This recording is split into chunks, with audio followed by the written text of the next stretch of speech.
Vamos lá, Guilherme. Vamos lá. Fala, galera. Eu estou aqui com o Mael. Tá tudo certo, né? Fazendo outra sala, que aí Galera, só um minutinho, que ele vai trocar de sala, e ele está na mesma sala e está dando erro.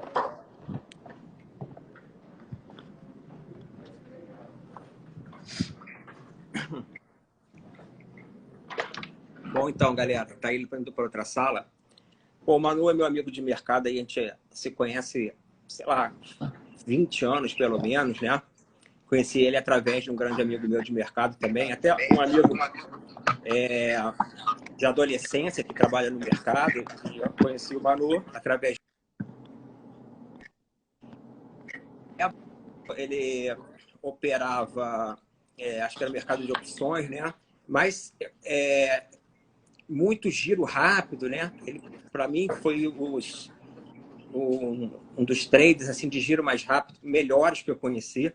Teve um fato que eu estava na corretora que ele estava operando, né? Estava lá conversando. E eu falei, pô, mas Manu, como é que você faz isso? E ele foi lá, estava meio depois do almoço, ele girou, pô, em 10 minutinhos, ganhou uma grana. Aí eu fiquei, mas como é que você fez? E ele operava, né, ficava apertando os botões, era como se fosse um HFT da época, né, de tanta velocidade. E ficava olhando aqui para cima, que estava sempre de olho no S&P. E eu falava, pô, mas como é que você faz? Não, eu olho ali, aí vejo que deu um delay na variação, vou, compro opção, entrego, uma velocidade enorme, né, cara? Já quase que arbitrando naquela época, um tempão atrás. Eu operava pra caramba, várias faturas, várias folhas na fatura. Acho que foi até o maior cliente da corretora lá na época. Enfim, né? E eu uso até hoje uma frase que ele fala, se vocês que me acompanham sabem, que eu falo assim, o nome do jogo é isso, o mercado está sempre olhando para alguma coisa. Eu aprendi isso com ele, né? Ele me falou na época, né? Pô, Guilherme, o mercado está sempre olhando para alguma coisa. E ele olhava para essa coisa e se antecipava. Mas ele vai contar melhor como ele fazia, tá? E ele se destacou muito operando. Ele foi chamado, então, para começar a área de market maker de um grande banco, né? Que estava na época dos IPOs, precisar de market maker. Ele foi o responsável, né? Ele passou a coordenar toda essa área, toda na mão dele. Brilharam lá e saiu junto com algumas pessoas para estarem montando a Brasil Plural, que é a dona da Genial, né? Hoje a corretora Genial, o Banco Brasil Plural, corretora Genial, e hoje ele é responsável para a corretora, né? Então, essa é uma breve apresentação. Eu vou deixar aqui o Manu falar um pouquinho mais sobre, né, sobre como ele operava, sobre a vida dele aí. Vai lá, Manu, conta aí pra gente. Tá bom, Guilherme. Valeu aí, pô, obrigado pelo convite, obrigado por ter vindo aqui até Genial para a gente bater esse papo. A gente tem muito tempo de mercado e de bolsa, né? E a gente fica muito contente de ver, né, a gente vivendo num país, num cenário de juro baixo, em que a bolsa fica em evidência, né? Passa a ser foco de uma quantidade muito maior de pessoas, enfim. E uma coisa que a gente é apaixonado e faz há muito tempo. Enfim, eu comecei um pouco antes até de quando nós nos conhecemos. Eu comecei no mercado em 86, ali virada de 86, 87. Já foi uma primeira experiência boa, porque eu lembro que na época o mercado ele de viva voz funcionava até a hora do almoço e estava na virada de você ter pregão eletrônico. Foi a primeira experiência de pregão eletrônico aqui no Brasil. Foi ali, Bolsa do Rio, 86, 87. Tinha uma curiosidade, eu como era muito novo, né? O mais novo tem que trabalhar mais, né, Guilherme? Então, os operadores mais sêniores, né? Eu comecei pelo pregão, era muito comum na época as pessoas começarem pelo pregão. Então, os operadores mais sêniores iam almoçar fora, não precisavam voltar. Alguns voltavam para a mesa para fazer aquele trabalho burocrático, né, de fazer boleta, e tinha uma atividade que a turma achava um pouco mais chata, ou no mínimo mais trabalhosa, e delegava quem era mais novo, né, que era começar a atender clientes, pessoa física, numa sala, né, fazendo o telepregão. Foi a primeira experiência de pregão eletrônico. Isso, para mim, foi muito prazeroso e também uma escola, porque a gente participava do pregão de manhã no Viva Voz entendia um pouco de como era a formação de preço, né? Dado que a gente está falando aqui para um público que quer entender essa história de operar, né? Enfim, a gente via, né, a formação de preço no Viva Voz, né, no grito, né? E depois a gente via isso pela maneira eletrônica. Então, foi uma experiência que até hoje eu tenho certeza que me deixou ensinamento, porque ficou muito fácil entender que é tudo a mesma coisa. Lógico que as velocidades são diferentes, né? Mas a vontade de comprar e vender, né? Enfim, a maneira que os preços são formados, elas são muito parecidas. E isso acontece, sei lá, desde que o mundo é mundo, né?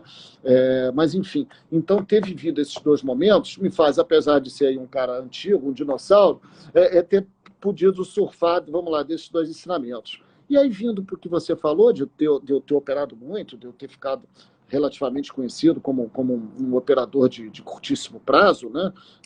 Naquela época, aí a gente está falando aí de meados de 90, né?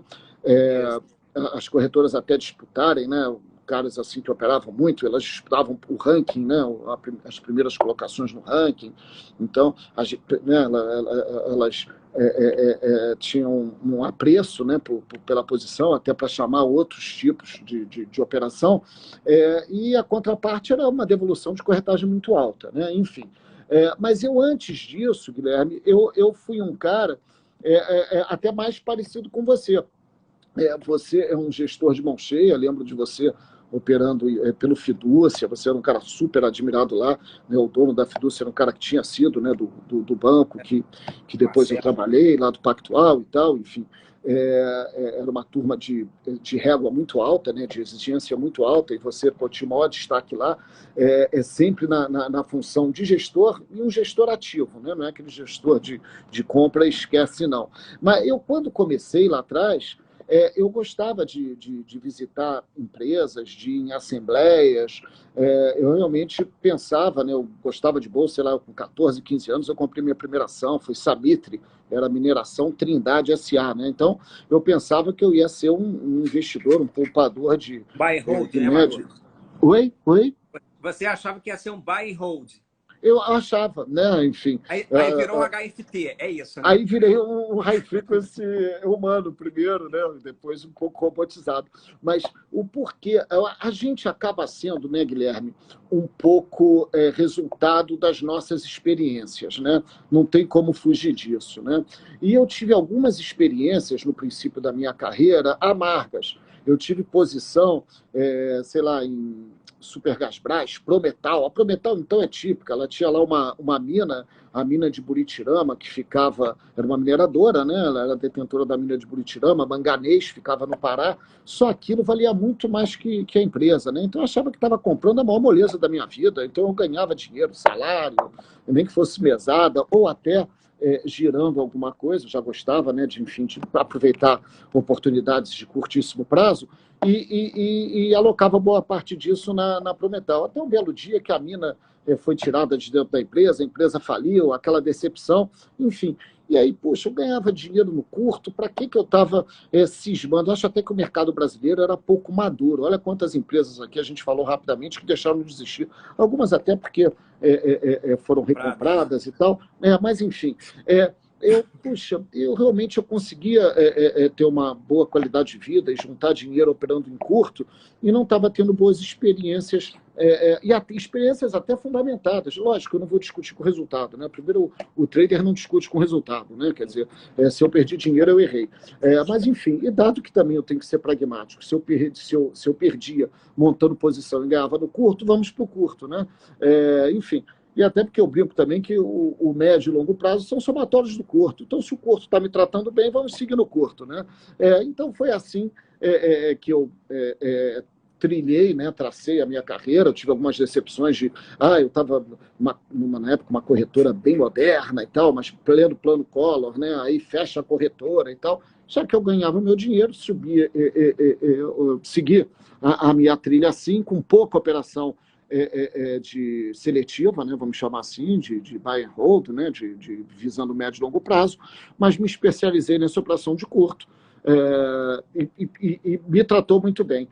Curiosamente, quando lá fiquei talvez uns 10 anos, 12 anos fazendo assim, estava acumulando dinheiro, estava tendo no meu ápice, né, pessoal, né, tanto financeiro até pessoal, filho pequeno e tal, aquela coisa.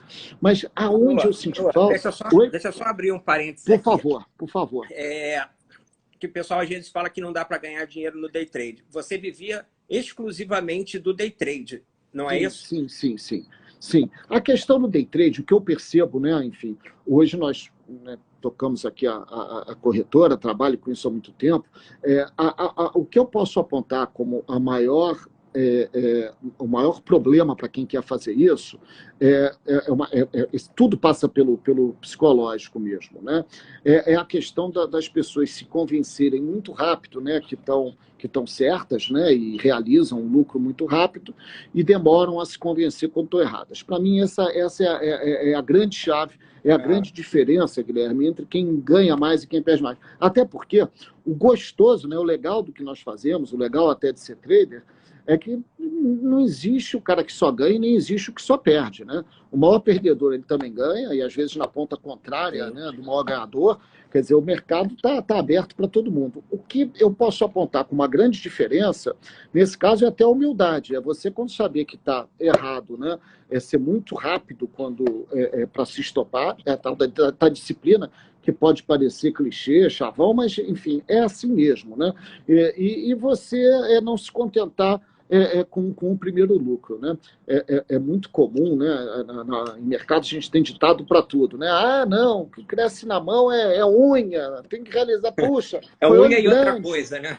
Oi? O que cresce na mão é unha e outra coisa. Seja o que for, mas a verdade é, cara, poxa, você tem que ser covarde quando perde e corajoso quando ganha. E o que a gente percebe, normalmente, é as pessoas atuando de maneira diferente e principalmente atuando em manada, né? Como se todo mundo fosse ganhar, né? E quem perde, né? Enfim. Então, a época que eu operava mais no curto prazo, eu acho que a minha diferença talvez fosse a rapidez que eu me convencia que eu estava errado, né? Enfim, outra coisa também, eu acho que vale a pena, né? Ganhar e perder vai fazer parte do teu dia a dia. Isso não pode mudar o teu emocional, né?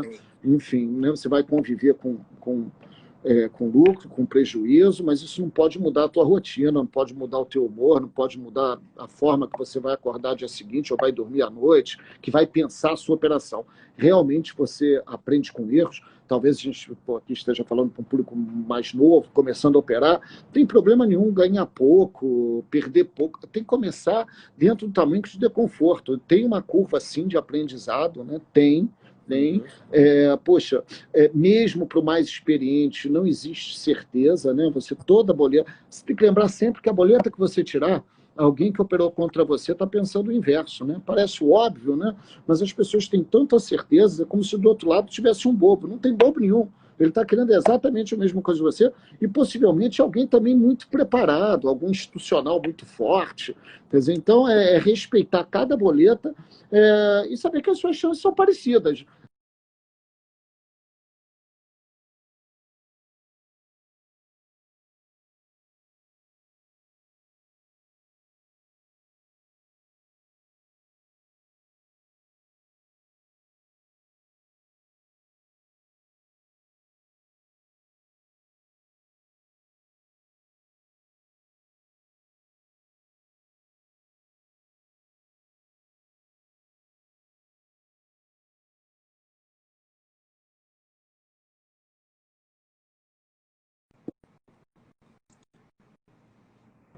Agora Oi, voltou. tá. Agora voltou. Uma pergunta sempre ser operacional, né? Bom, o que te levava efetivamente, objetivamente, a abrir uma posição e o que te levava a zerar a posição no stop ou Tá, no ganho, né? O que fazia você dar aquele... É o teu tá. gatilho aí, não? Eu procurava, né, Guilherme, observar, enfim, pelo noticiário, eu elencava assim, dado que eu tinha algum viés, né, eu tentava ter alguma alguma sensibilidade ou até alguma opinião sobre as empresas que eu achava que eram ganhadoras e as empresas que eram perdedoras, tá? E aí, da mesma forma que você tem aquela estatística que mesmo o perdedor ganha, mesmo a empresa perdedora, ela sobe, tá? Principalmente por causa do short squeeze, quer dizer, você tem muitos elementos que você tem que calcular. Mas eu operava nas duas mãos, né? Assim, isso é o meio básico, né? Mas, enfim, não existe uma operação, poxa, eu só vou ganhar se o mercado subir, porque eu só sei comprar, ou eu só vou ganhar se o mercado cair, porque eu só sei vender. Não. Mas, então, dentro de uma perspectiva de curto prazo, do mercado achar que ele vai melhorar ou achar que vai piorar, eu ter uma cestinha, né, ali de ações que eu estou mais propenso a comprar ou para vender. Vai subir, eu vou no que me parece que está mais leve, né? Vai cair, eu vou... Ou até está fazendo um pouco dos dois, né? Enfim, acho que é algum tipo de descolamento, aí eu vou estar fazendo long short, alguma coisa nesse sentido, tá? É por aí. Tá. Operações de curto prazo, aquilo que você falou é verdade, o mercado está sempre olhando para alguma coisa. Quando você não estiver entendendo da onde, o que está motivando os movimentos, o melhor é parar e perceber o que está motivando, né? A gente já teve época, você deve lembrar, que a Ásia que fazia preço. Então as pessoas viravam à noite sem o mercado estar aberto aqui para ver o que acontecia na Ásia. Quer dizer, então tem sempre alguma coisa que está motivando as oscilações. A bolsa subir por causa do petróleo, eu já vi a bolsa subir porque o petróleo subia e já vi a bolsa cair porque o petróleo caía. Perfeito, né? É exatamente isso. É um ótimo exemplo. É entender o jogo, né? É que você entender falou, o jogo. Sempre olhando para alguma coisa. Exatamente. E se você Manu, você olhava o fluxo, na época não tinha essa leitura de fluxo que a gente tem hoje, mas você olhava a boletada do mercado agredindo. Sim. Sim, você não olhava gráfico, né? A gente olhava. Eu posso dizer que, na época, os robôs eram um pouco mais primitivos, né? Você lembra que você tinha aquelas ordens mais participativas, né? Que corretoras muito grandes entravam. Participa com um terço, aí você vê aquele caminhão. Agora você viu o caminhão, mas também não sabia a hora que acabava, né?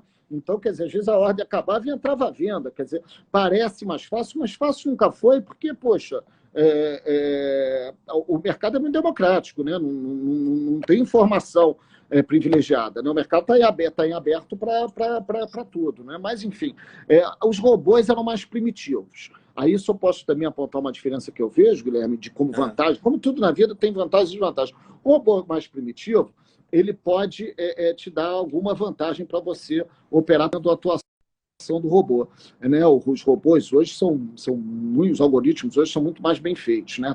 Até porque você tem muito mais, você basta ver o tamanho. Estamos falando de uma bolsa que chegou a fazer 300 milhões de reais de volume, né? Uma bolsa hoje 250 milhões de reais.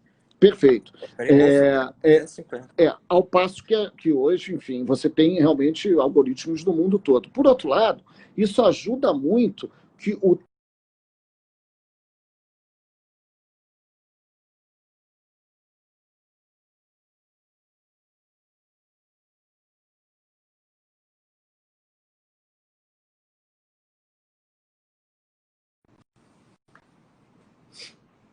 quer fazer esse tipo de operação, né, Guilherme? Tá?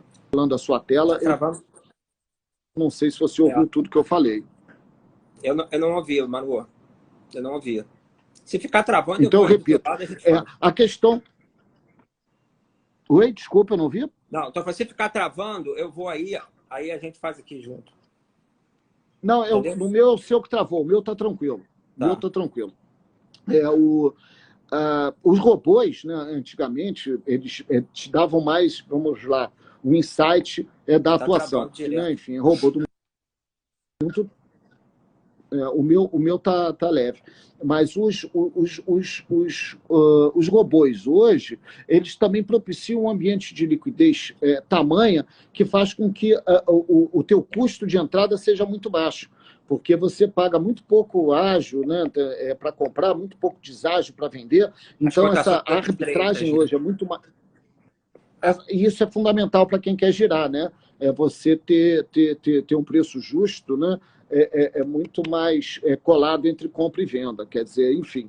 Então, como sempre, tem vantagens e desvantagens, né? Então, não tem mais fácil mais. Eu brinco, né, que se a gente não fosse se atualizando, né, perante as mudanças no mercado, eu até hoje ainda estava operando fracionário, né? Na minha época, quando eu comecei, você ia no posto fracionário e comprava com 30% de desconto, né?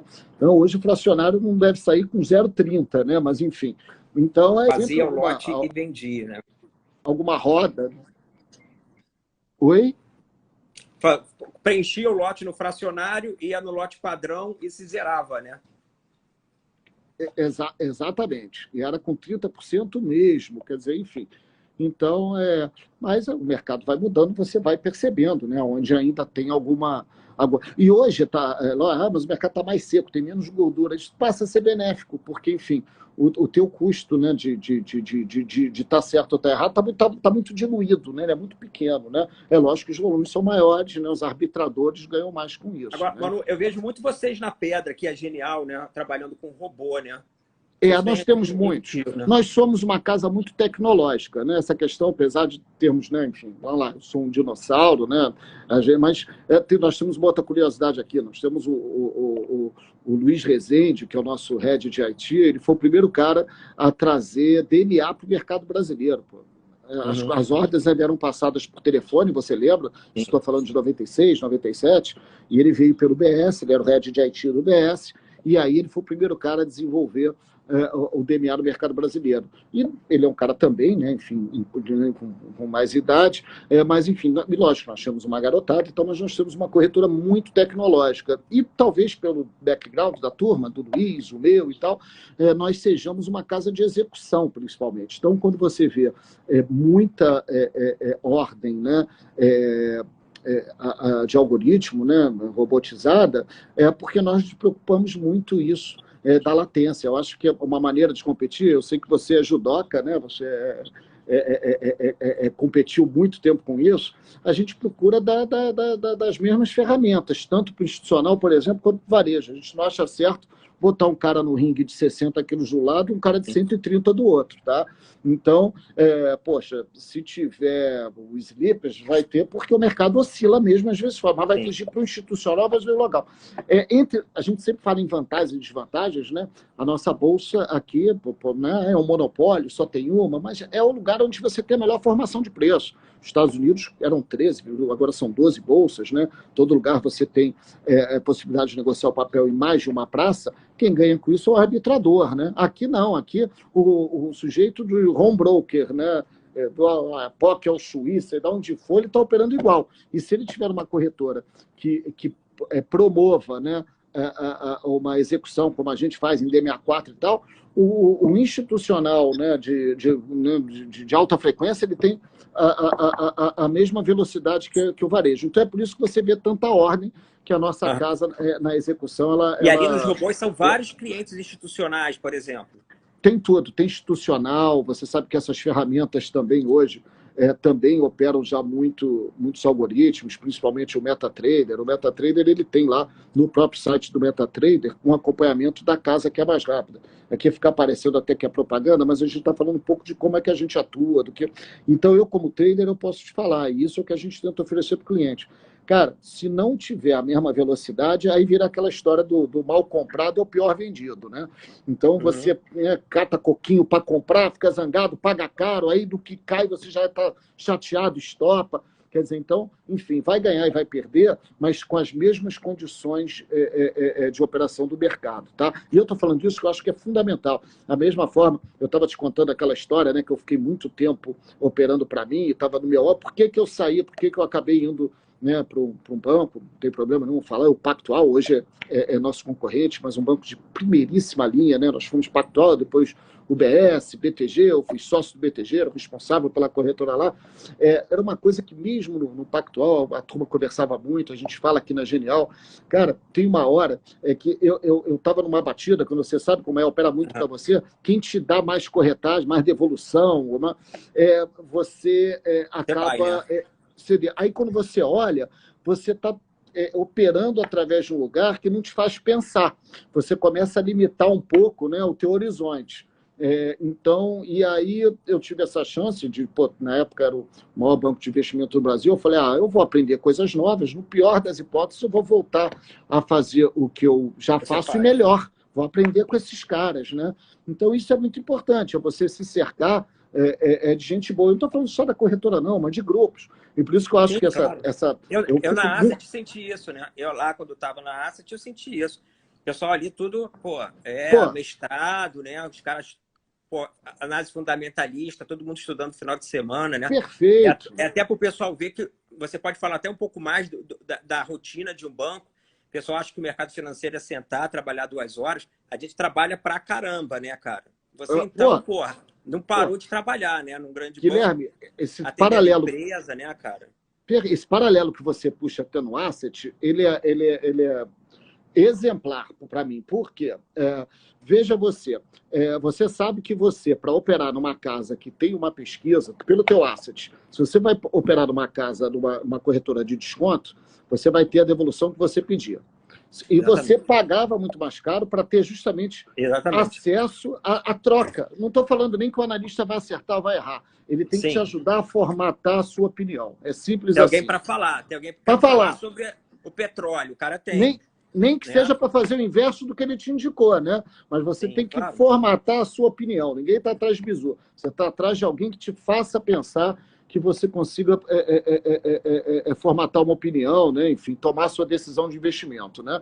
E para isso, você paga muito mais caro. Tá?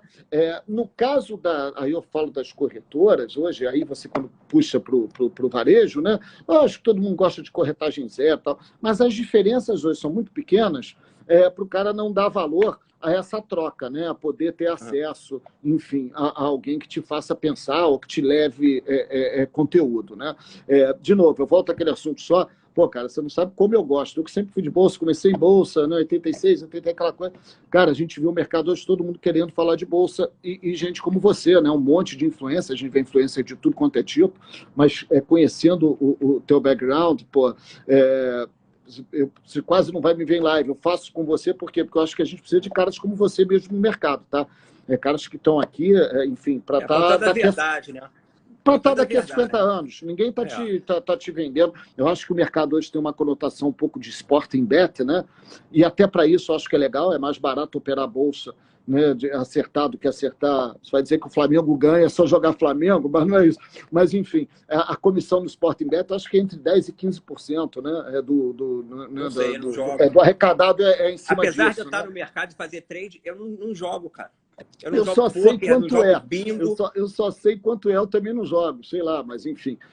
A Mega Sena é um absurdo, porque é federal, né? Sei lá, enfim, até do jogo do bicho, eu acho que já me disseram que é 18%, aquela do. Enfim. Então, nesse caso, até eu estou falando ruim, mas o mercado não está aí para isso, gente. Né? Enfim, senão vira aquela coisa mesmo de cassino. Então tem gente vender que é fácil, onde não pode ser fácil ganhar dinheiro. Isso não é fácil, né? Isso não é fortuito, não é só entrar ali e jogar uma moedinha para cima, né? Até porque na base da moedinha a gente sabe que, poxa, tendendo para o infinito, se você pagar 1 centavo, no final está todo mundo quebrado, né? E o banqueiro está rico. Então a roleta, né?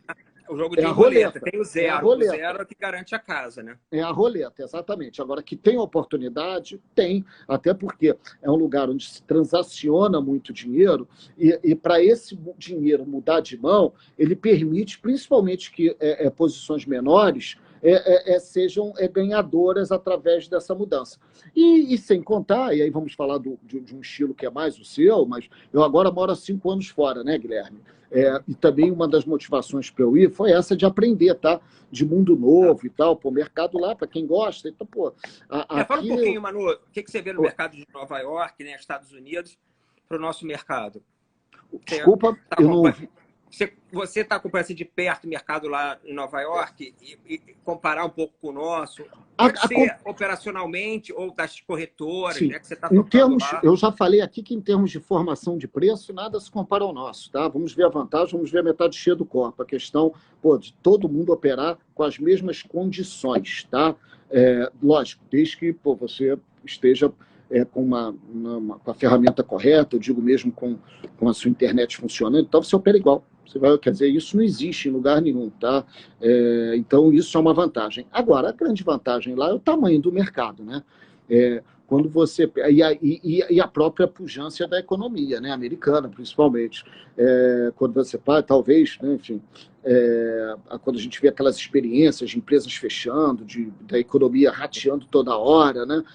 Lá a filosofia é muito mais do time in, né? Aquela coisa de quanto tempo você tem o papel. Lá é curioso até, você sabe que se você fala para um gestor que, poxa, tem 90% de chance do mercado cair, né, no mês que vem ou durante 3 meses, ele não vende nada.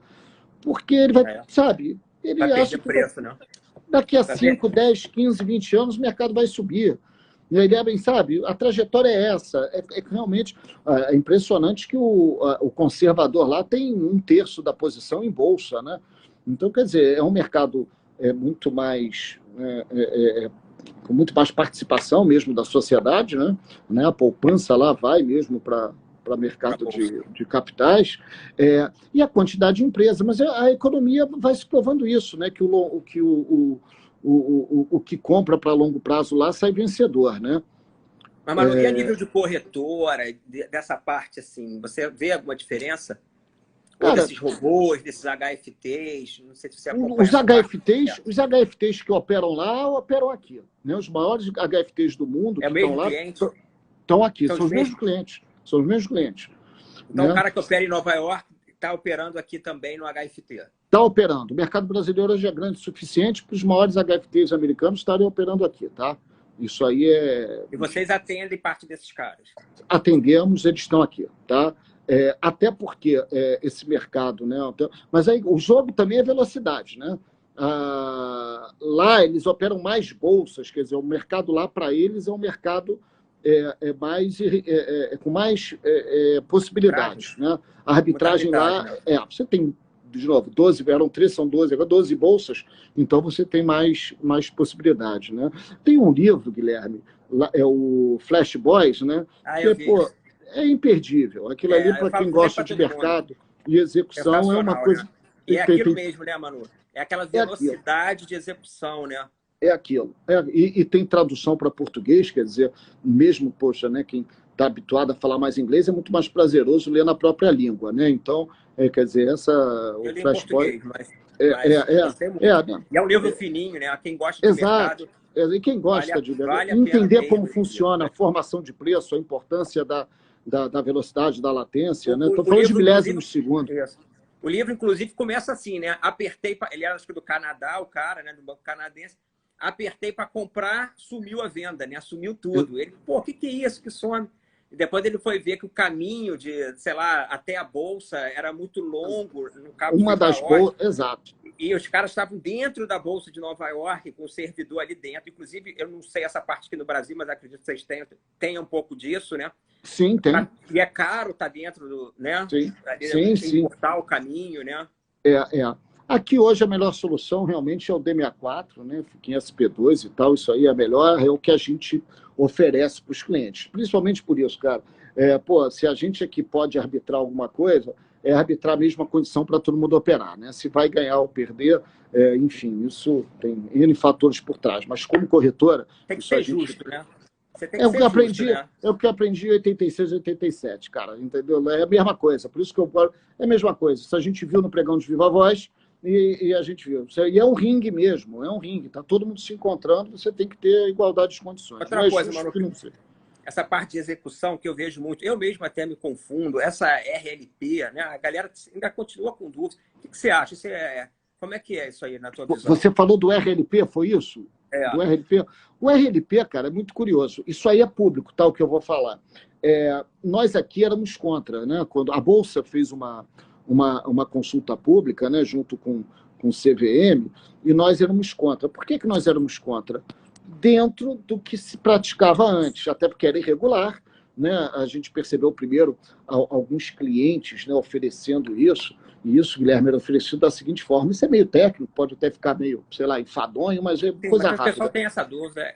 Até uma discussão eu vou um pouco falar mais técnica pode ser importante para o pessoal, né? Isso começou com alguns clientes oferecendo para as corretoras que se colocasse um MS para fazer a leitura do que entra de ordem, para ele poder dar fazer a contraparte, né? Nitidamente, isso aí volta aqui, porque opera no pregão, a gente sabe que é isso, se atropelar a execução, né? Enfim, nós nunca fizemos e achávamos contra.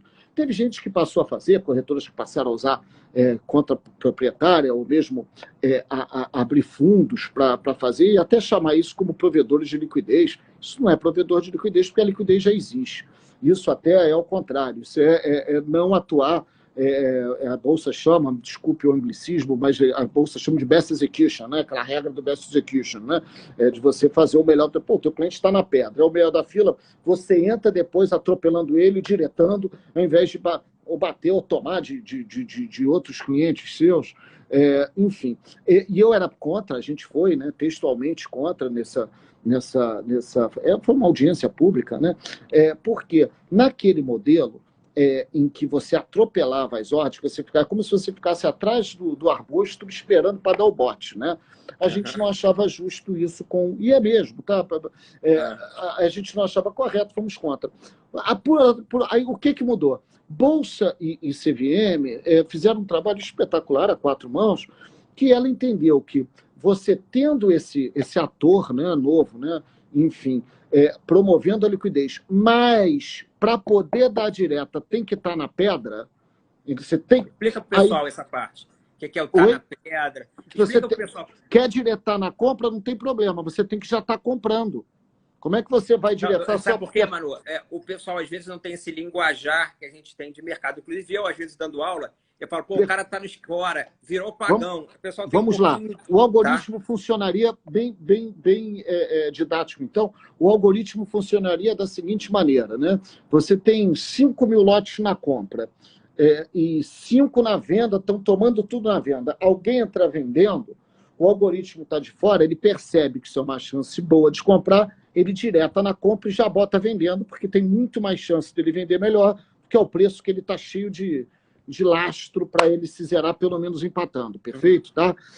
Isso a gente não achava correto, tá? E até que ele tem que bater o primeiro da pedra, nem que o primeiro da pedra seja o cliente ou gente até de outra corretora, isso é o best execution, né? No caso de como é feito hoje, você tem que estar na pedra o tempo todo. E por que interessa também as corretoras colocarem o RLP? É muito simples. Vamos dar o exemplo do mercado, né? O índice futuro trabalhando, para arredondar, para ficar muito fácil, o mercado futuro trabalhar comprador a 100 mil, vendedor a 100.010. Vamos supor que o mercado fique o dia todo, acho que fica mais fácil ter essa imagem, né? Quem quis, praticamente, você pode até botar comprando junto, mas a certa altura, ou você vai bater a 100 mil, ou você vai tomar a 100.010. Se o mercado ficou parado o dia todo, né, e vamos lá, provedor de liquidez, comprou de todo mundo que vendeu e vendeu para todo mundo que comprou, ele ganhou 10 pontos da turma toda, perfeito? Tá? Esse é o ganho do RLP. Ele não agride, né? Ele não agride. Ele agride para se zerar. Aí é que tá. Ele pode até agredir se, por exemplo, 100 mil, 100 mil, 100 mil, 100 mil, 100 mil, 100 mil sai, aí ele tem um timer que aí não sai a 10, não sai a 10, aí ele, dependendo de como você elabora a sua estratégia, ele pode até zerar, tá, Guilherme? Mas, enfim. E não quer dizer que o RLP só ganhe, não. Porque, às vezes, ele leva no 100 mil, batem a 100, é por isso que eu botei só o estático para ter essa figura, né? No spread, ele está sempre comprando na ponta compradora e vendendo na ponta vendedora, tá? Quando você tem muitos clientes operando, muitos comprando, às vezes você está comprando e vendendo ao mesmo tempo. E nesse caso, não tem nem como encontrar, direta no meio do caminho. Isso não existe. Não existe programa que consiga fazer isso para dar esse benefício para o cliente. Tá? E aonde, nessa nova regra de atuação para poder fazer o RLP, CVM e Bolsa acertaram?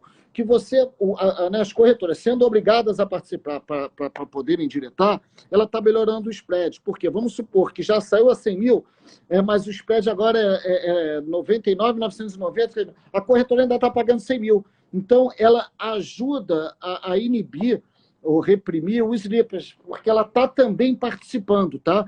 E tem um outro detalhe muito bem feito, você só pode diretar no tamanho que você está exposto. Se você botou comprando 30, entrou venda de 100, pode ser comprador de 10 mil lotes, você só pode diretar os 30 que você está exposto. Então, tem que mostrar a cara. Mostrar a cara, isso. Não tem mais moita. Você não está escondido tentando só buscar. Eu acho que, enfim, isso é público, né? Teve corretora multada sobre isso, foi multada, né? Não dá para dizer que estava inovando, né? Não estava. Era proibido do jeito que era nocivo, sim. Tá? Essa foi a nossa opinião e foi assim que nós nos posicionamos em relação às audiências públicas, inclusive a própria Bolsa, porque ela conversa mais fácil, mas do jeito que isso foi adotado, é um benefício, sim, também para o cliente agora, tá? Porque ela enriqueceu o livro de oferta. Né? Você tá o tempo, e você bate ou toma, escolher contra quem, isso não existe. Quer dizer, está na pedra, estando na pedra. Tem uma pergunta aqui, ó. A corretora pode operar na direção contrária do cliente para explodir a conta do cliente? Não, isso não existe. Ninguém, eu duvido que alguma corretora, né, vá ter poxa, um algoritmo, eu entendi, tá, a pergunta, um algoritmo preparado para saber aonde o cliente vai ser estopado e ganhar com essa estopada, tá? Às vezes tem umas teorias de conspiração, né? A gente fica pensando que o mercado funciona de um jeito e tal. Não, isso não existe, até porque o mercado é muito grande para isso, tá, gente? É muito grande. Imagina, foi lá só para me estopar e tal. Não, isso é síndrome de perseguição, tá? Isso não existe, né? Tá, então não tem isso, né? Não existe. É fair, né? É justo, então, o negócio. Olha, não existe nem para pequeno lote, nem maior lote, nem que fosse pagar todo o dinheiro do mundo, não existe isso, tá? Isso realmente não existe, tá? Vamos lá. A intenção do cliente, a intenção é manter o cliente, claro. A corretora quer que o cliente ganhe, né? Com certeza. Né? Ninguém quer ver o cliente perder. Não quer, mas fora isso é um negócio lindo. Mesmo que você encontre uma corretora que pensa, isso não existe. Isso realmente é um negócio que não. É aquelas fantasias, né, que às vezes o pessoal começa enfim, a levantar, né, essas teses meio de conspiração que não tem. Não faz, imaginem vocês uma corretora com, sei lá, com 100 clientes ou com 50 mil clientes operando e você está marcando, mesmo que não, eu já percebi que não existe essa estatística, não é assim. Não. E ninguém faria, tá? Sem contar com o lado também profissional da coisa, né? Ético da coisa, né? Tá? Não, o Lênio. Você conheceu o Lênio? O Lênio? Sim. Ele está aí. Entrou aí agora, a gente já fez uma live. Um abraço, Lênio. Ele está na Necton agora. Ótimo. Já está há um tempão, né? Manu, agora conta um pouquinho dessa experiência de market maker, IPO, né? Os IPOs estão voltando. Vi até que vocês estão fazendo o IPO também, acho que é da R3R, acho que foi uma coisa assim. Você participou muito disso, né? Você fez estabilização de IPO, né? Conta, pessoal, o que é estabilização do IPO, esse processo operacional do market maker. Daquela época ali de 2005, 2006, 2007, a gente teve o casamento de Pactual UBS, então foi realmente um banco gringo com muita força, com muita distribuição, principalmente externa, e o Pactual, né, o maior banco de investimento do Brasil à época, né? Então nós fizemos muitos IPOs, sim, nós fizemos, sei lá, mais de 100 operações de colocação entre IPO e follow-on, né? Eu acho que enfim, o IPO, a nossa, quando você pega lá nos primórdios, né, em 2004, curiosamente, quem era o head do IB, né, não é uma coincidência, isso é causa e consequência mesmo, quer dizer, a gente sempre foi prestador de serviço. Quem montou a corretora do Pactual na época, né, veio do Investment Bank, veio justamente para poder distribuir, né, as operações de mercado de capitais, né? Era o Rodolfo, né, o Rodolfo Richard, que é o CEO, o maior acionista aqui da Plural Genial, né? E os primeiros IPOs, você vai lembrar, cara, empresas que, enfim, algumas dando mais dinheiro, outras menos, mas eram todas empresas que a gente entendia como primeira linha. A gente trouxe para o mercado, sei lá, vamos lá, Porto Seguro, CCR, Grandene, Natura, quer dizer, tinha muita preocupação, né, na qualidade das empresas. O nosso mercado é um mercado muito concentrado, né, com poucas empresas, acho que tem poucas opções de investimento. Essa é uma outra característica que eu gosto muito do mercado lá fora, né? Tem muito mais empresas, lógico que a economia é muito maior, mesmo Petrobras tem muito mais liquidez lá fora do que aqui, mas enfim. Então, voltando para o IPO, dali 2007, 2008, eu acho que o nosso mercado coincidiu ali, é quase a tempestade perfeita, né? Porque você tinha uma abundância de capital pelo mundo, e aí o Brasil, enfim, sedento, botou coisa demais. Acho que ficou aí uma indigestão em algumas empresas, né? Nós chegamos a fazer 3 IPOs num dia naquela época, né? Então, eu acho até que criou um certo ranço também para a operação de IPO. Isso vai variar que tipo de empresa vem. Há pouco mesmo, né?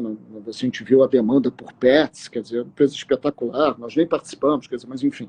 Então, tem coisa boa, né? Cabe ao investidor olhar. O que eu acho para quem trade interessante é você acompanhar o estabilizador. Eu acho que, de repente, isso você quer ver, nós fizemos estabilização de monte, vocês sabem que tem uma coisa chamada Green Shoe, costuma ser em torno de 15%, normalmente 15%, da colocação, ela volta para recomprar as ações caso elas caiam. Saber, né? Assim, por exemplo, você fizeram IPO, né? Então você vai ser, o banco vai ser o agente estabilizador, né? Estabilizador para defender o IPO, é isso, né? Perfeito. A palavra defender está correta. Faz a defesa, né? Isso. Caso o papel caia, né, ele deixa de colocar, vamos arredondar, uma operação de 1 bi, que 15% seja o Green Shoe, ele tem 150 milhões para atuar na compra. Caso... Green Shoe, ô Manu? Exatamente. A parcela da operação. Você tem umas ações que você pode trabalhar, não é isso? Exatamente. Nesse caso é capital, né? Porque as ações foram colocadas, né? Então, no pior das hipóteses, você recompra essas ações, né? Devolve para o emissor, caso elas não subam e você consiga, né, vender pela segunda vez, né? Porque até o último dia, normalmente, a operação demora, da estabilização demora 30 dias, e é uma operação, para quem gosta de tradar, muito boa, tá? Lógico que você tem que mapear, porque você tem muita informação. Você sabe quem é o estabilizador, você tem um fluxo, né, que aquela casa atua na compra. Lógico que por ali pode ter cliente final, pode ter só estabilização, né? Você não tem todas as informações, mas você tem bastante fundamento para também tá operando, né? Enfim. E você sabe que o estabilizador vai ter que comprar, e 15% de uma operação é bastante, né? Então, isso faz com que o mercado tenha mais... Depois você está estabilizando, comprou. Depois você sai em mercado isso de novo, nas ações? A regra é que você possa devolver essas ações que você comprou até o preço médio. Vamos supor, a colocação foi a 20, você foi comprando para baixo, né, comprou a 20. Normalmente o estabilizador atua desse jeito, tenta criar uma barreira onde colocou, sentiu que a pressão vendedora é grande, ele vai dando uma alça, vai recuando um pouquinho. Vamos supor que você ficou com médio a 19,71. Né? Você pode até devolver a 19,71. Não é o comum, porque, poxa, você vai vender a 19,71 já tendo alocado outros clientes a 20. Normalmente o estabilizador ele devolve a 19,71 se for para algum investidor estratégico, né? Pô, sei lá, tem aqui um fundo soberano que quer comprar, ele leva o lote todo. Eu comprei 10% da operação, vou dar o mais barato pelo médio, mas isso é salutar para a operação, né? A empresa tem interesse de fazer o deal todo, né? O estabilizador devolve isso no estratégico. Agora, ele não vai botar na pedra vendendo a 19,71, 72 e criar a barreira que abaixo de um preço que ele colocou. Pensando numa atuação com responsabilidade, né, Guilherme? Né? Enfim. Claro. Né? Eu quero passar para o pessoal como é que é o trabalho, né? O IPO não está lá largado, né? O coordenador, acho que é o coordenador, não é isso? Sim, nem sempre o coordenador líder é o estabilizador, mas enfim, normalmente né? O coordenador líder é o estabilizador, né? Vamos lá, ele compra e tal, mas, sabe, quando você faz uma operação, você tem interesse que o papel suba, a própria empresa tem interesse que o papel suba, não pensa que, é que sempre, aí de novo a teoria, vendeu lá, vendeu, caiu, não. O pessoal, lógico, você faz uma operação a 20, o papel sobe para 30, dá a sensação que ele foi mal precificado, tá? Mas cair é o pior dos mundos, tá? Porque não é um interesse, mesmo do... O pessoal está perguntando o seguinte, por exemplo, teve um IPO aí, Hidrovia. Não sei se você acompanhou, porque você não está mais fazendo essa parte. Exato. E eu acho que o IPO caiu, tá? Tá. Aí tá falando assim, se a empresa não defende o papel, entendeu? Primeiro que ela está em quiet period, né? Ela não pode soltar notícia. E a atuação, ela é delegada para o estabilizador. Quer dizer, É isso. então, indiretamente, sim, ela está É a empresa. defendendo pela própria operação, que normalmente esses 15% do Green que ele tá fazendo a recompra, tá, Guilherme? Mas ela não tem uma atuação direta mais não nisso, tá? Até porque não pode, tá? Não é responsabilidade mais da empresa. Mas pode ter certeza que a torcida dela é que o papel suba, tá? Você fez Enfim. muito isso, né, Manu? Você trabalhava Cara, a gente fez muito dessas tempo. 100 e poucas, a gente era o maior. A gente fez mais de 50 estabilizações. E teve estabilização de tudo quanto é tipo.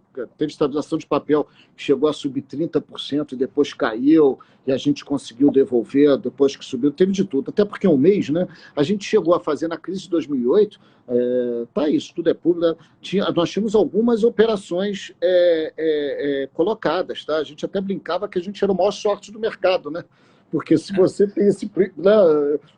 sei lá, tínhamos alguns 5 ou 6 IPOs na praça, né, com a responsabilidade de estabilizar. Quando veio a crise, a gente tendo que, enfim, É isso que ele está falando, sobre a minha pergunta. E se o papel cair 15%, o que ocorre?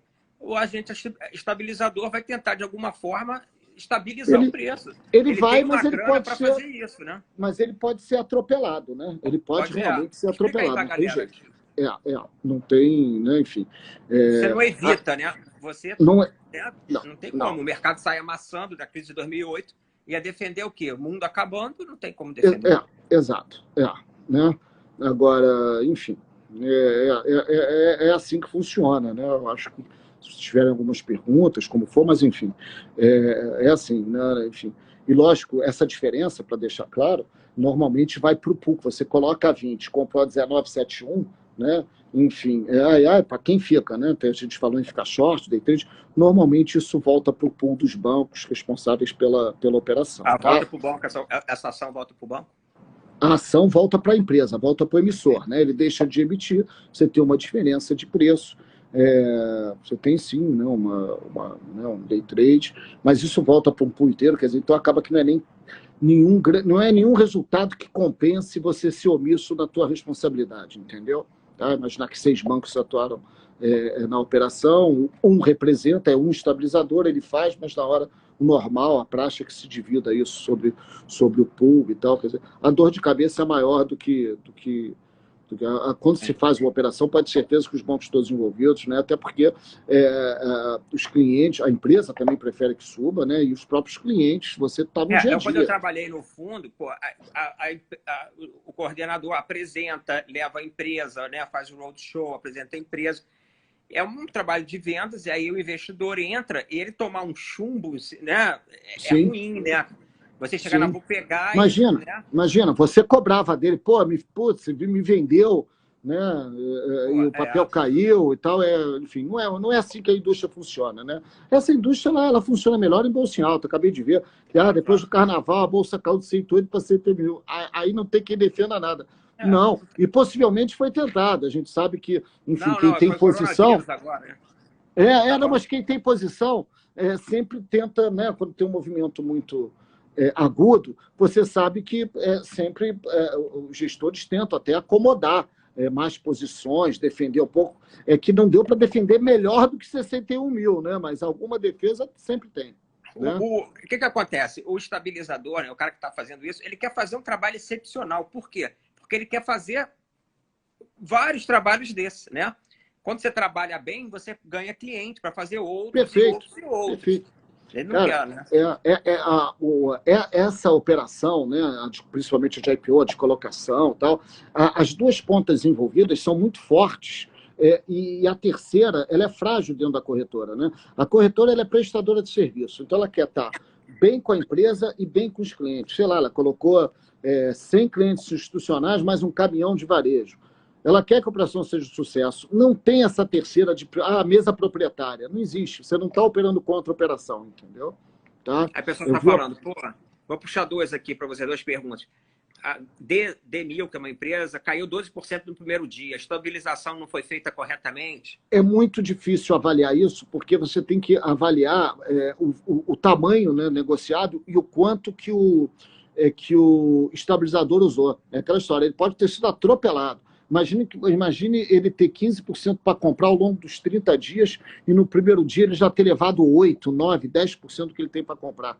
Então, não dá, é difícil fazer o julgamento. Mas aí, no caso, foi um IPO que saiu, não vou falar mal feito, né? Mas saiu caro, alguma coisa, ou deu algum problema. Olha, eu vou te dar um exemplo de uma empresa espetacular hoje, todo mundo gosta, um xodó, mas foi um IPO difícil na época. Localiza. Na época, o pessoal tinha entendido, não tinha ainda entendido muito bem o negócio, né, da Localiza. Eu lembro até que ela saiu um pouco abaixo do intervalo, se eu não me engano, o piso ou era 13,5, a gente fez 11,5, ou já caiu para 13,5, mas enfim. Então, foi eu vou contar duas rapidamente. Então, foi uma estabilização que, no princípio, deu trabalho, e depois a operação foi um sucesso. A empresa, isso foi em 2006, se eu não me engano, 2006, tem 14 anos de capital aberto e é uma querida do mercado e com motivos. E a empresa, lógico, ela sempre melhora e tal, mas já era muito boa na época. Mas teve uma demora do mercado de entender o case, tá? Então, quer dizer, não necessariamente é porque a empresa era ruim, era boa, não tem. Eu vou te contar uma que essa foi até, para mim, a mais curiosa que eu já fiz, foi a CETIP. Poxa, a CETIP, ela veio na carona, né, enfim, da desmutualização do título das corretoras, né, da abertura de capital da própria Bolsa, né, da nossa B3 hoje. E aí, o CETIP, esse era um business que pouca gente entendia, esse foi muito alocado para gringo, e aí a turma, né, tanto de varejo quanto no local, não deu dinheiro no primeiro momento, a turma saiu vendendo. E nós estacionávamos o carro, né, a gente brincava assim, né, para recomprar. Né, porque nós estávamos ali pertinho do preço, aí, mas tinha um grande comprador gringo na época. É fácil, prefiro não falar, mas enfim, mas era só ver quem tinha mais CETIP, né, um sócio, inclusive, depois da própria B3. Era só passar a mão no telefone, estabilizar e vender para ele. O cara chegou a ter 10% da empresa. Mas, enfim, quer dizer, né, não teve tanta aceitação para um grande público, mas você tinha um player gigante, né, americano, que, pô, dá para mim. Então, cara, tem de tudo, né? Enfim. Mas, de novo, só mesmo quem está operando, por isso que, poxa, 12% é fácil dizer, caramba, tá vendo, bobeou? Não. Você pode até, talvez, e tem outras maneiras até de responsabilizar, né, uma operação de uma colocação mal sucedida, você pode até responsabilizar o alocador, de repente você alocou. Porque até essa ciência é difícil, Guilherme, porque se você coloca muito no long only, que não vai vender nunca, o papel não tem liquidez, aí todo mundo reclama, cadê a liquidez do papel? Sumiu. Aí você coloca no que flipa, mas todo mundo flipa, quer dizer, então isso não é uma ciência exata, isso é muito difícil. E a gente lá do outro lado flipava bastante, né? A gente gostava de flipar, né? Mas eu acho uma operação de IPO, a gente estava falando disso, dado que o estabilizador, eu até falei, é a 20. A 20 ele estaciona um pouquinho, percebe que está feio para ele, sai. Quer dizer, uma operação que normalmente você tem upside e o teu downside no curto prazo é pequeno, né? Enfim, que você tem essa atuação do eu posso esperar, por exemplo, 3, 4 dias de queda e depois o estabilizador entra? Pode. O estabilizador... Pode. Ele pode tirar o pé no primeiro dia, deixar bater... Depois o estabilizador pode não tirar a boleta até o 20º dia, até quando ele quiser. Lógico que vai estar todo, ainda mais xingando, vai estar todo mundo ligando e xingando ele. Geralmente ele salva ali na última meia hora, né? Deixa bater... Tem de tudo. Até porque é chato também como estabilizador, aqui, olha que nós temos mais de 50, ficar marcado, né? Quer dizer que do outro lado, quer dizer que o cara... ele entra para flipar, eu dou zerada para ele, ele sabe que eu puxo no final. Mas, enfim, aí às vezes se faz, às vezes não se faz, né? Tem de tudo. Né? Mas a verdade, o número é esse. Ele sai recomprando e ele não tem interesse que caia, tá? Enfim, né? E fizeram aqui uma pergunta, que você foi market maker também, inclusive até por causa dos IPOs, né? Qual a importância que você vê aí do market... Tem duas perguntas. Qual a importância que fizeram, né, essa pergunta, do market maker para o mercado? Eu não sei como é que está sendo agora isso, sei que você fez bastante. E as estratégias de market maker. Eu vou abrir uma pergunta para você aí, minha. eu tinha uma época, eu acho que o Credit Suisse, ele era market maker de GTA, pô, da Iguatemi, o cara vinha, batia, cara, saía batendo o book todo. Daqui a pouco batia, voltava tudo para cima. Eu nunca entendi essa estratégia, né? Eu fiquei até uma vez de perguntar para você, acabei nunca perguntando. Você tem alguma estratégia aí do market maker? Eu falei, pô, esse cara quer rabiscar o papel para dar jogo, para fazer volume. Eu não entendo. Não, eu vou te falar um pouco da nossa atuação, né? Como é que a gente desenvolveu o market making e que ele é um pouco diferente. E isso foi muito legal. Eu tenho o maior orgulho de ter participado disso aqui lá no começo, Guilherme. Você conhece até os personagens. Quem sugeriu a adoção do market maker, da figura do market maker no Brasil, foi a mesa proprietária do Pactual. Então, uma mesa totalmente à parte enfim, da atuação da corretora, né? O cara que está lá, enfim, para ganhar e perder dinheiro. Lógico, para ganhar, mas ele ganha e perde dinheiro operando. E ele queria o modelo americano, que você tem acesso privilegiado ao livro de ofertas, tá? Até hoje, você tem a figura lá do Wall Street, né? do pregão, né? De viva voz e tal, que lá é o especialista, perfeito, exatamente, que você tem um acesso privilegiado. Você tem outras regras, você não pode ser o primeiro a pagar para cima, até porque você tem posição, você não pode ser o primeiro, você tem menos liberdade para operar, mas você tem algumas vantagens quase como de insider. Enfim, a sugestão foi essa. Bolsa e CVM, de novo, mais uma vez, muito corretamente, não deu essa vantagem, né, para esse ator novo, market maker, mas entendeu a necessidade desses papéis, principalmente os novos, né, que estavam vindo ao mercado naquela época. Eu citei alguns, Porto Seguro, CPFL, Natura, Grandeira e tal, a necessidade deles terem alguém promovendo liquidez, e adotou o market making. E aí foi quando me chamaram, eu era o cara que girava e tal, vem aqui dar preço. E aí, sinceramente, porque eu falei para você que eu fui lá para aprender, no mínimo eu vou aprender com esses caras e tal, e eu também achei a proposta tentadora, porque antes, para levar dinheiro para casa, eu tinha que acertar, pagar emolumento e corretagem. Pô, ali empatando sem pagar correto e sem pagar emolumento, porque a bolsa dizia de uma... Pô, isso tá bom demais para ser verdade, né? Então, até por covardia, até pela questão de... Pô, isso aí tá bom demais.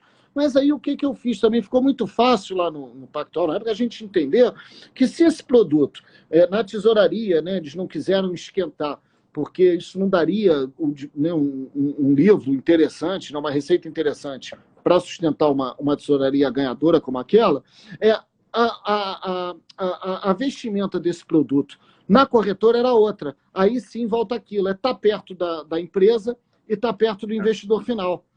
Tá? Então, a gente realmente não ligava para ele, vai ganhar, lógico, a gente preferia ganhar que perder. Mas o importante era tirar a boleta. Né? A gente queria estar no meio das boletas. E você sabe que o cliente grande, você já atuou pela Asset, você vai lá no teu Bloomberg, você vê, poxa, onde é que eu tenho liquidez? Eu falei de um papel, era grande, né? Pô, o fluxo está todo lá. Né? O maior comprador movedor. Você vai lá. Então a gente ganhava com corretagem, como uma casa prêmio, e a própria empresa via que a gente operava muito, enfim. Então, isso já nos satisfazia. Então, a nossa atuação era um pouco diferente do que se ouve do especialista americano, ou mesmo do market making aqui, que promove liquidez, tá? E aí, uma coisa que eu estava falando de orgulho, você sabe que uma vez a Bolsa Mexicana veio aqui, nos procurou e copiou, a gente chamava de friend, o market making amigável, né? A bolsa lá, o André Demarco, ele definia como qualitativo, né? Tem o quantitativo e o qualitativo.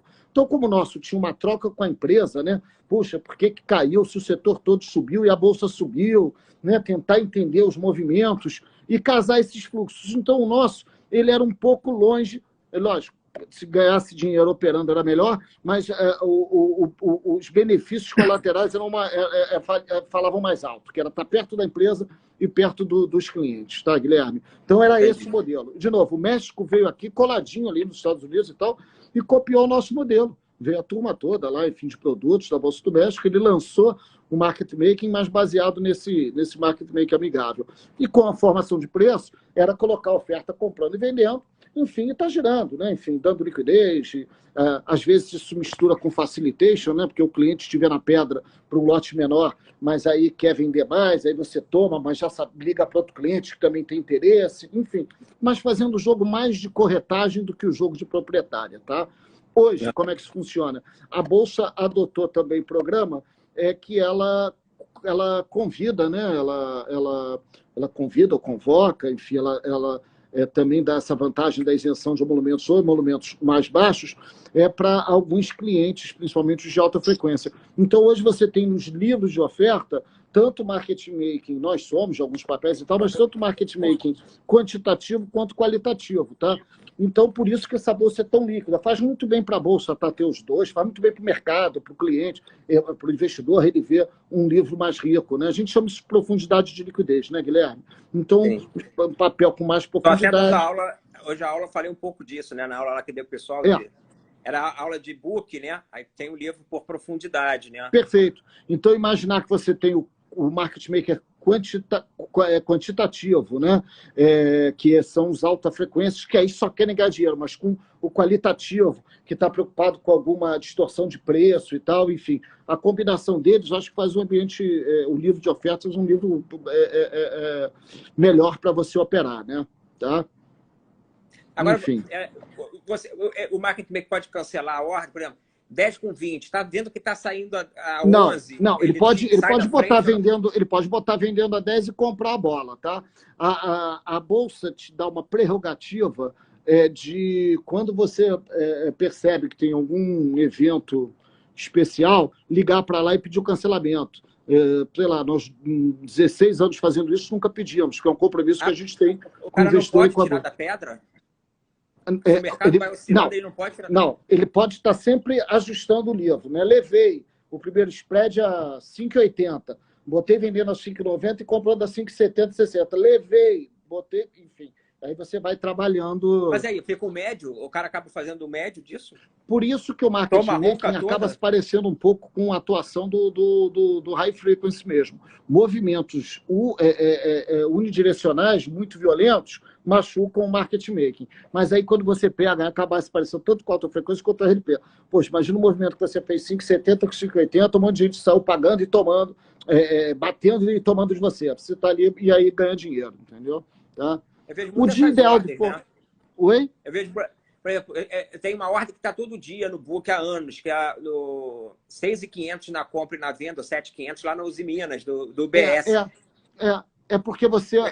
Aí o do BS, eu não tenho... Eu não acho que a Uzi Minas tenha, assim, palpite, eu não sei se a Uzi Minas contratou... Não, mas eu estou dizendo que ele é um market maker. É um robô... Não, aí é o robô. Que parece um market maker. Provavelmente como market maker. Provavelmente é um cliente de algoritmo ali operando isso, né? Tá? Mas essa lista também é pública, tá? Você vai no site da Bolsa, você tem... A gente chama, quando a empresa contrata, do market making patrocinado, né? Que a empresa patrocina. Então, e tem o que a Bolsa, enfim, escala tem também. Tem os robôs que simulam o market making e tem o market making que até parece. Mas esses não necessariamente têm oferta homogêneas, né? Isso, por acaso, bota 6,5, 6,5, mas aí não tem essa obrigação. O market making patrocinado, ele tem a obrigação do lote mínimo. E aí, normalmente, ele trabalha com o mínimo nas duas, né? 10 mil ações, 1.000, 100 mil, que for, ele coloca na compra e na venda aquela obrigação mínima, né? Contratual, inclusive, né? O market maker só vendeu o papel na primeira semana do IPO, já está confundindo um pouco. Não, dificilmente a empresa tem uma IPO, né? Por ser uma abertura de capital, as empresas têm a figura do estabilizador. Eu não lembro de ter visto o market maker atuar junto com o estabilizador, tá? Você pode até atuar o market maker com o follow-on. E aí tem o estabilizador, porque ele já era contratado, veio e aí tem... geralmente no IPO, o market maker vem depois, né? Vem depois. A empresa contrata a bolsa espera, né, passar o período de estabilização para admitir. Mas, enfim. Mas, olha, é muito comum. O próprio Guilherme acabou de falar da Uzi Minas e tal.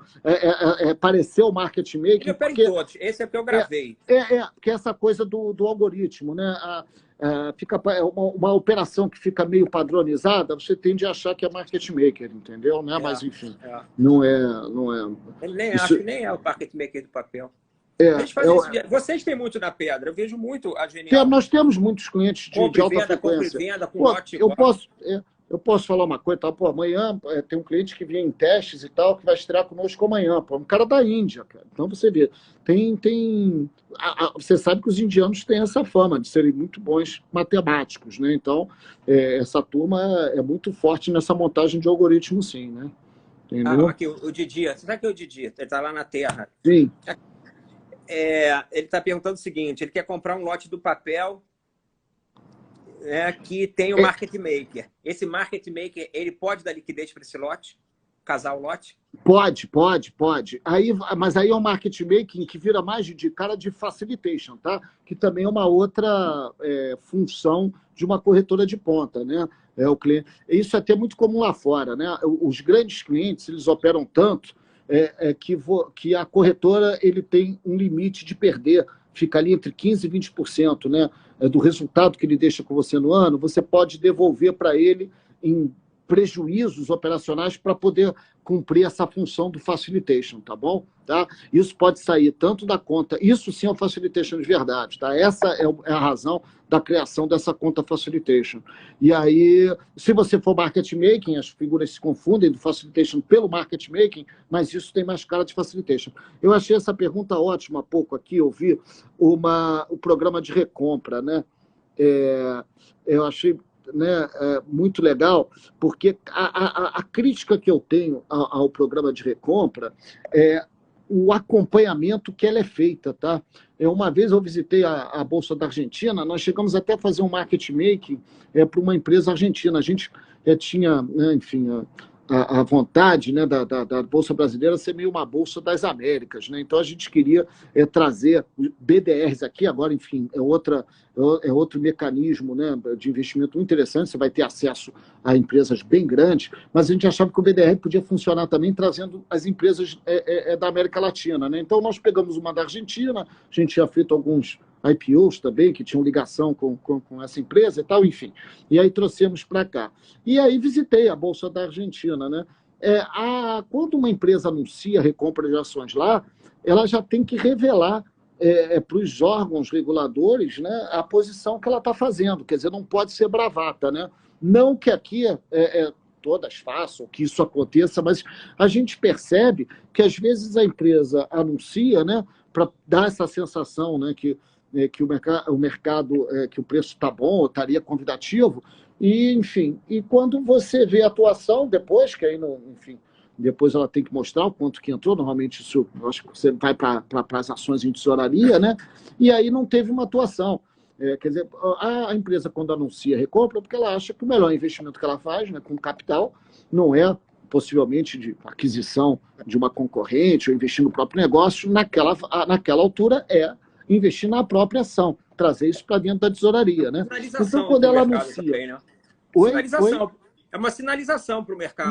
Mas para ser sinalização, né, Guilherme, você tem que atuar. Só sinalizar vira bravata, enfim. Sim, claro, e aí, claro. Isso aqui, por isso que eu acho que aqui é só uma coisa que tem que ter. Mas aí cabe ao investidor. Cabe a gente, enfim, que gosta, vê o anúncio, pô, que legal, trabalhar lá, vai lá, cara, passa o tempo, quando divulgar o balanço, veja quantas ações ele realmente comprou. Aqui isso corre um pouco mais solto do que, por exemplo, a Argentina aqui do lado, tá? Mas, enfim, é uma ótima sinalização. Lógico que se a empresa tiver dinheiro em caixa e efetuar, né, ela pode comprar normalmente até 10% do resultado, né, dela em ações no ano. Tem que dar lucro, e aí isso pode impactar mesmo no preço. Agora, muita atenção, isso eu posso falar de cadeira, para ver se a empresa só anunciou, só fez a bravata, ou se realmente tinha interesse, achou que aquele era o melhor investimento que ela podia fazer na hora, né? Tá? Manu, tem outra pergunta. O market maker é BTG e terceirizou para Genial fazer. Pode fazer isso? Usar uma ponta? O market maker terceirizado? Só uma pergunta. Não, porque o market maker, o que pode ter é o seguinte, né? Nós já fizemos isso até para bancos e tal. Por questão de Chinese Wall, às vezes o banco prefere que o formador de mercado, né, do papel dele, ou de alguma empresa que ele tenha participação, seja alguém de fora, tá? Isso pode acontecer. Uma empresa que contrate algum, ele não vai terceirizar. Nunca vi isso. Agora, por exemplo, o BTG, ele tem ações listadas, o Itaú, nós fazemos, por exemplo, para a Duratex, né? Uma empresa do grupo Itaú, quer dizer, então tem um pouco de... eu acho que é um é uma prática interessante da empresa colocar se aqui nós tivéssemos, né, as ações da Genial abertas, e vamos ter qualquer hora dessas, eu achava interessante ter um market making de fora do grupo. Eu acho isso mais transparente, entendeu? Olha, estou falando isso sem estar falando de ninguém, porque eu não lembro de nenhuma que faça do próprio, tá? Então, por favor, não é Maru, nada... mudar um pouquinho de assunto, como é que você está vendo aí essa disputa das corretoras? Você que está aí na Genial, cara. Cara, Enfim, esse mercado, esse bando de pessoa física chegando. Eu acho muito interessante. Olha, eu sou de uma época lá do lugar que eu trabalhei e tal, uma época que todo mundo, né, pensava em ser, aqui no Brasil, né, a Goldman Sachs, né? Então, todo mundo queria ser banco de investimentos, né? E só quem pensou em ser a Charles Schwab foi a XP, né? Então, ela realmente fez um belíssimo trabalho, né? Ela surfou, né, no mar só para ela, né? Acho que ela também surfou um mar que está diferente hoje, né? Quer dizer, eu acho que hoje o discurso de que, pô, vem para cá, e é maravilhoso, tá? Mas você dizer que, poxa, o risco é o mesmo, que vai dar mais do que a poupança e tal, isso já não seduz tanto.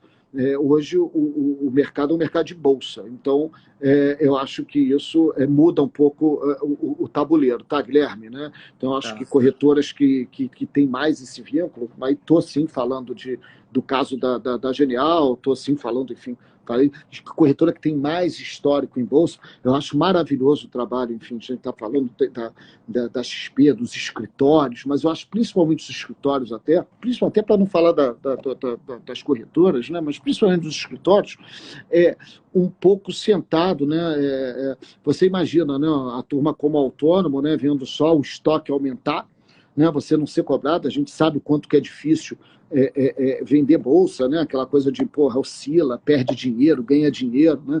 Então, você vender renda fixa, um país de renda fixa como o nosso, juros altos, você vê o estoque aumentando, tem que ganhar da poupança, amanhã tem que ganhar de 105 do CDI, 110, isso te dá uma rotina mais fácil do que você está lidando com juros a 2,25 e ter que trazer o pessoal um pouco para o mercado de renda variável. Né? Então, mas isso ajuda a mudar o tabuleiro e ajuda outras corretoras também a se posicionarem. Acho que o momento é de bolsa, outras corretoras mais dedicadas, outros escritórios mais dedicados à bolsa, né? Enfim, mais gente como você, Guilherme, vai, pô, é fundamental que apareça gente séria, gente que não está trazendo a turma para o baralhão, né? Enfim, vamos aí, vamos operar, vamos, enfim.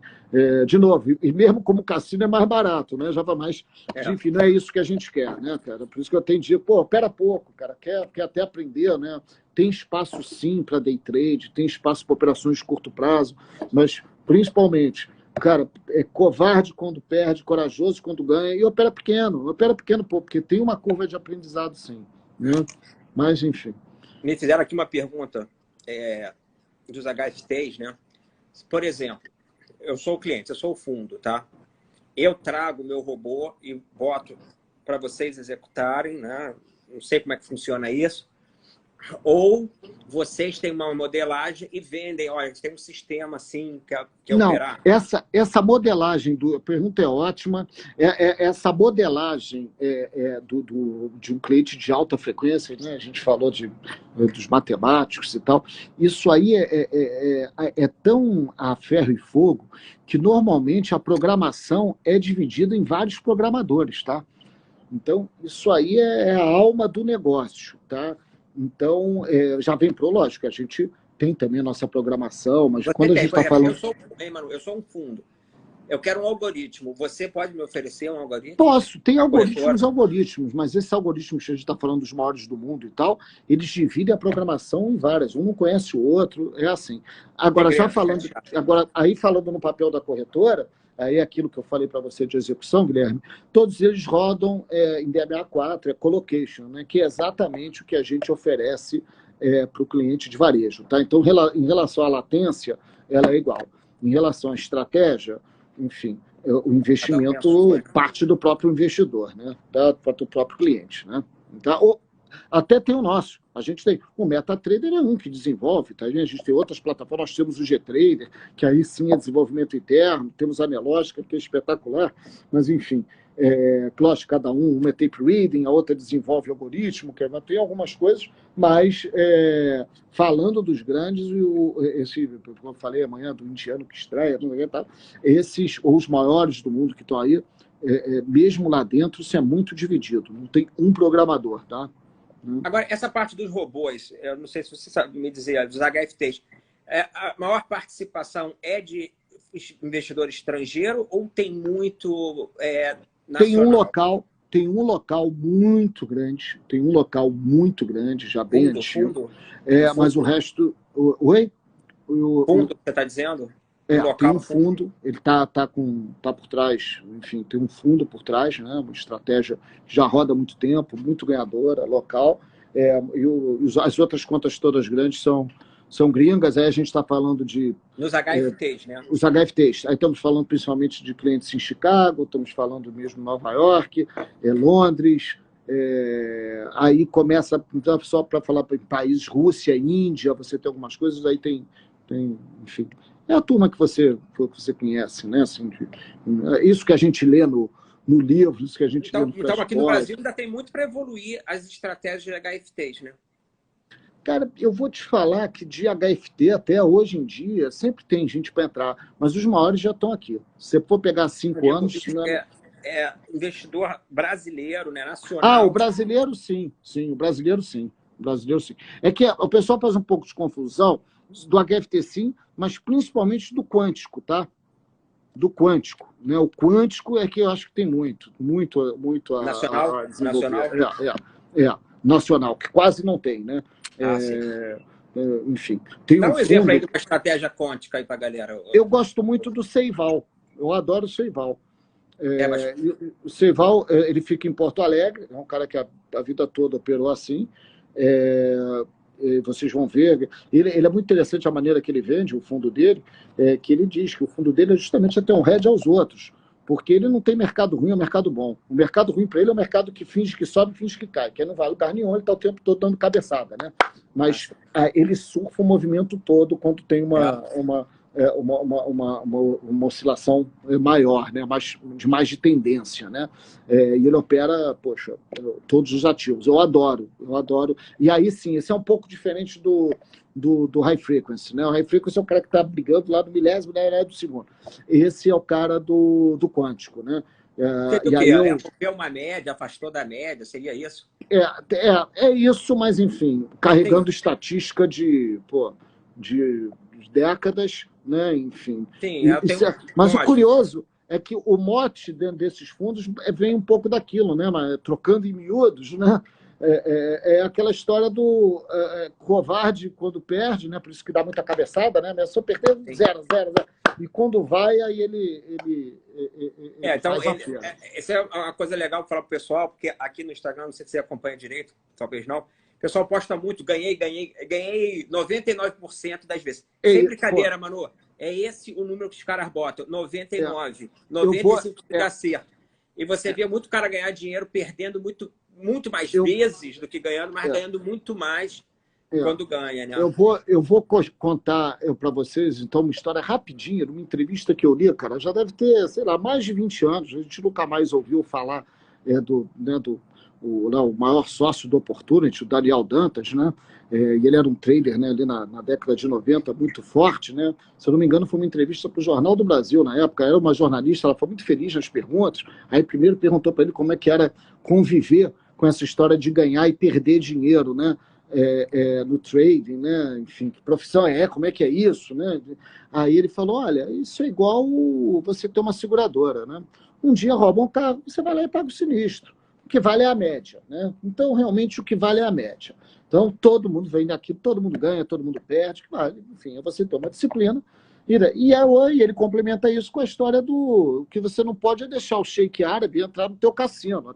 E a próxima, vermelho ou preto na próxima, 100 milhões de dólares. E aí o cara leva o teu cassino numa parada. Então, você tem 99% de acerto e a parada que você perdeu, ele levou o teu negócio, né? Então, quer dizer, essa história do 99, que maravilha. Desde que, você ganhou e perdeu sempre do mesmo tamanho, né? Não deixa o sheik árabe tá contra você, né? Por isso a questão do tamanho é fundamental, a disciplina, enfim. né? A gente está falando dos mesmos parâmetros, né? Tanto de vitória quanto de derrota, né? Beleza, Manu. Vamos ver se a galera tem. Já está 1h30 aqui falando. Falar de mercado, a gente vai até de noite, né? Epa, a gente fica. Então vamos lá. A gente marca uma outra também, por favor. Eu posso continuar, é mais para você, né, cara? Não, eu fico à vontade. Se tiver pergunta, Guilherme. Se a galera tiver pergunta aí, pode fazer. Última coisa que eu falei foram duas, né, enfim, numa mesma entrevista, Daniel Dantas. Pouca gente é melhor do que ele, quer dizer, não vai sair nada muito melhor que isso. Eu tenho uma pergunta para você. Aí, fala um trader aí que você acha que esse cara que você admira, que você ou admirou em algum momento aí da tua profissão. Falou que, esse cara é foda, eu queria operar que nem ele, né? Ou profissional de mercado, né? Não precisa ser um trader. Eu vou te falar, quando eu falei para você lá no princípio, né, que quando comecei, né, lá no Pregão, eu ficava numa sala atendendo muita gente, né? Lá na época tinha um senhor que era um cliente que eu dei a sorte de ter ele logo no meu princípio, né? E ele era um cara, ele era engenheiro e ele fez, e isso é até legal para ver como todo mundo pode operar e tal. Ele fez engenharia e depois foi fazer mestrado, doutorado em Stanford. A tese de mestrado, doutorado dele era estatística de um ponto só, em Stanford, né? Isso naquela época, né? Ele era um senhor já em 1987 e tal, mas enfim, ele fazia coisas naquela época que eu não entendia, né? Ele pagava mais caro no fechamento de propósito. E eu, mas vai pagar mais caro para quê? Tá rasgando dinheiro? Não, era para cotar o estoque, para no dia seguinte poder vender, para dar manobra e tal. Então, aquilo, né, um cara que era engenheiro, quer dizer, não era de mercado, mas a facilidade com que operava, e aí ele até me ajudou muito com livros, né, na época, sei lá, falando de corretora, Dinastia Nomura, falando estou falando de mentor, de professor, tem um livro do Galbraith com esse título, Professor Interessante, quer dizer, então eu tive como trader, ele, para o meu momento, para a época que eu estava, o que eu aprendia, o nome dele era Milton de Barros Vanderlei. Eu não podia estar mais aí. Lógico que durante a carreira a gente viu várias coisas, né? A gente, já operei lá, já atendi nas narras, aquelas coisas, aquela época, tudo uma questão muito de fase. Hoje, os maiores ganhadores, o que eu vejo lá fora principalmente, são até os quânticos e o próprio high frequency, tá? Então a gente não dá o nome, mas essa estratégia hoje é muito ganhadora. Mas, enfim, independente disso, né, do cara de 87 lá, todos eles se prepararam, Guilherme, né? Isso aí não é só jogar a moedinha para o alto, cara. Quanto mais entender o que está fazendo, né, cara? Você pode se inspirar, pode copiar, mas operar, até porque o quanto que você atura, tanto de prejuízo quanto de lucro, é muito pessoal. Então você tem que absorver informação para trazer para você, né? Tá? Enfim, criar o teu estilo, né? Tá bom? É isso. Você pediu para citar um, eu citei lá o primeiro que eu vi, né? Entendeu? Que até porque é sempre mais inspirador. Guarda, né? É sempre mais inspirador. Que inspira a gente, né? Exatamente, exatamente. E merece essa menção, porque até por não ser de mercado, e talvez aqui nós tenhamos gente que não é de mercado, cara, impressionante. A questão, lógico, ele também não fazia aquilo há um mês, há 15 dias, mas eu fui entender o que ele fazia anos depois, né? Tá? Impressionante. Beleza, Manu. Se quiser falar aí da Genial um pouquinho, né, cara? Não, fica à vontade. A Genial é uma casa, enfim, bem ampla, né?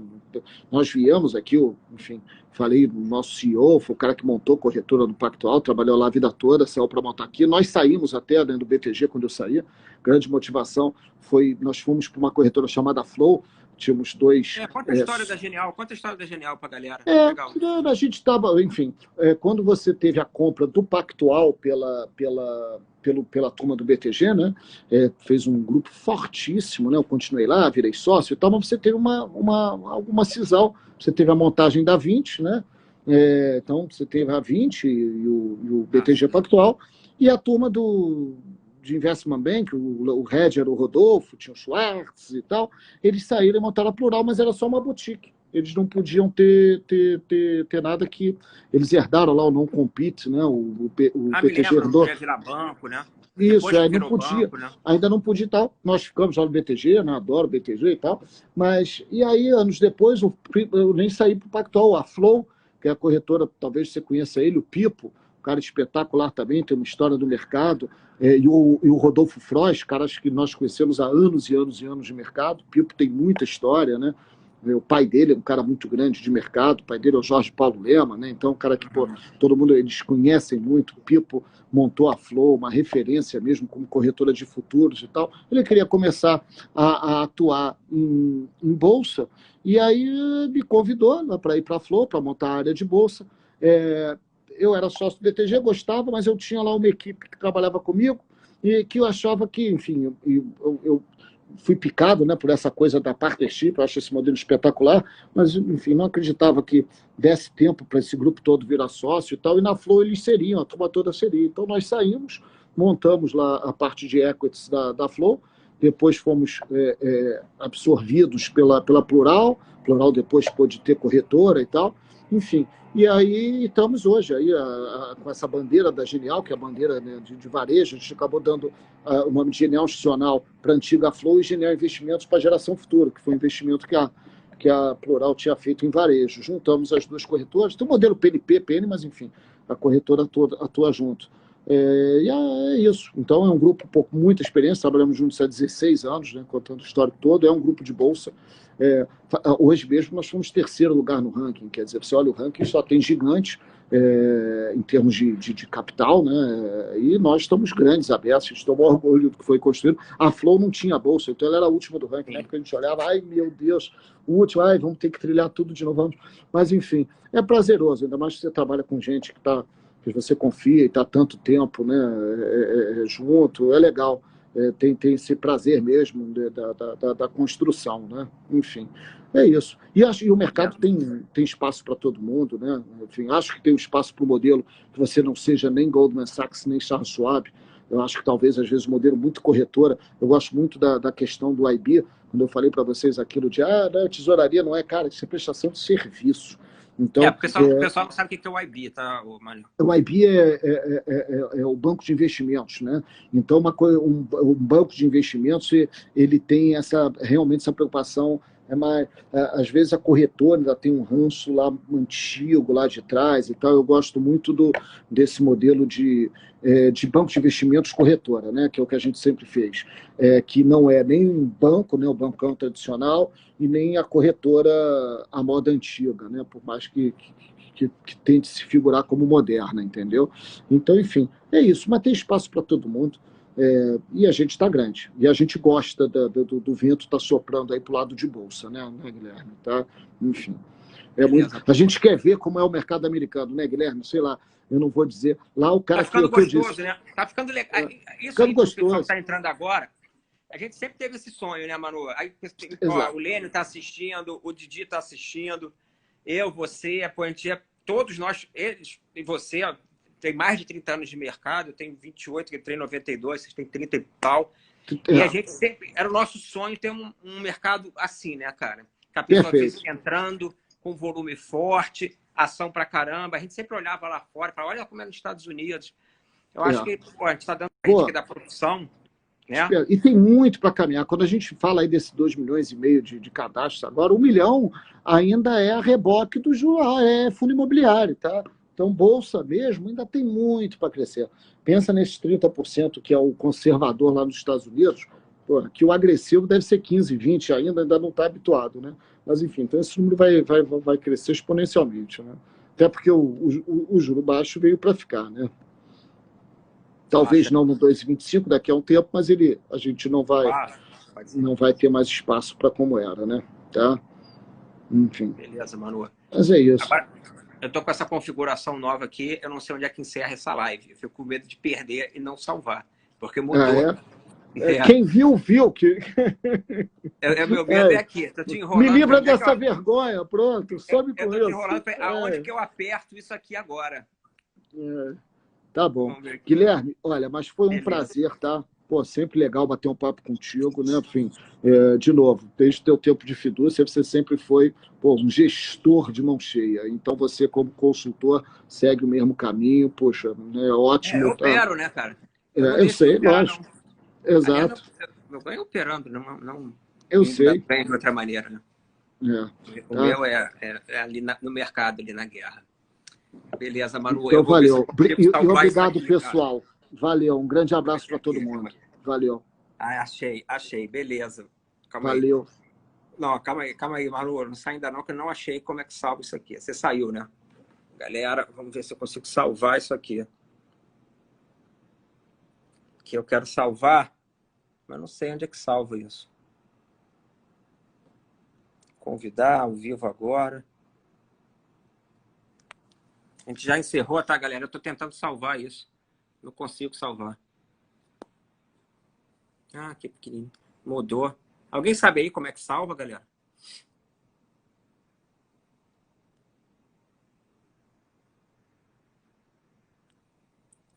Tô aqui. Convidar para participar. Ao vivo. Eu vou enfiar aqui, vamos ver. Beleza.